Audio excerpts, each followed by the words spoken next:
আসসালামু আলাইকুম ভিউয়ার্স। আজকে আম্মু রান্না করবে মুরগির ঘিলা ভুনা। এখানে কলিজা ইউজ করবে না, শুধু ঘিলাই দিবে। দেখেন কালারটা কত সুন্দর হয়েছে। তো রান্নার প্রসেসে যাওয়া যাক। তা আম্মু রান্না করার জন্য প্রথমে পেঁয়াজগুলোকে থেতো করে নিচ্ছে হামানদিস্তায়।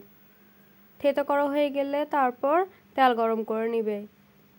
তেল গরম হয়ে গেলে সেখানে থেতো করা পেঁয়াজ দিয়ে ভালো করে নেড়ে চেড়ে নিচ্ছে।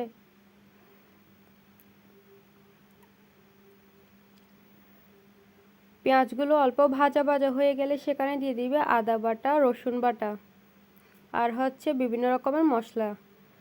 বিভিন্ন রকম মশলা দিয়ে অল্প করে পানি দিয়ে দিচ্ছে যাতে মশলা আর তেলগুলো নিচে লেগে না যায়। মশলাগুলো দিয়ে ভালো করে নেড়ে চেড়ে নিবে। তারপর সেখানে দিয়ে দিবে মরিচ বাটা আর হলুদ গুঁড়ি। আবারও ভালো করে নেড়ে চেড়ে মিশিয়ে নিচ্ছে।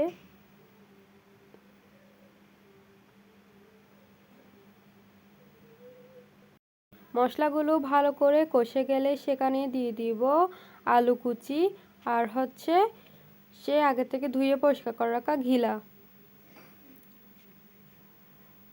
আলুগুলো একটু মশলার সাথে ভালো করে নেড়ে চেড়ে দিয়ে তারপর ঘিলাগুলো দিয়ে দিব।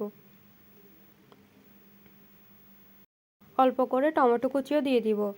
টমেটোগুলো কুচি করে দেওয়ার একটাই কারণ, যাতে টমেটোগুলো ভালো করে ঝোলের সাথে মিশে যায়।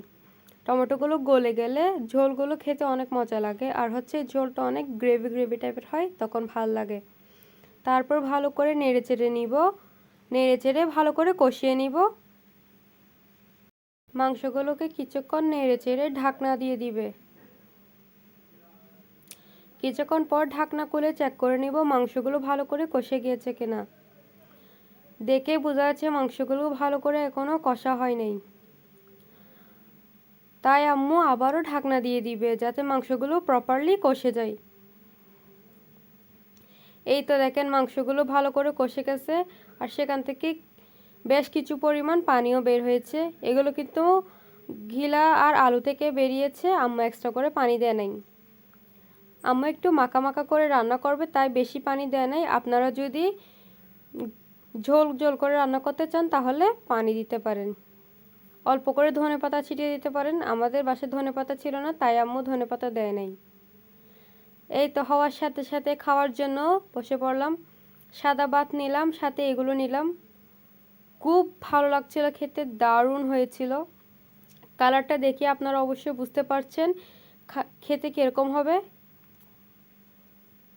আল্লাহ হাফেজ।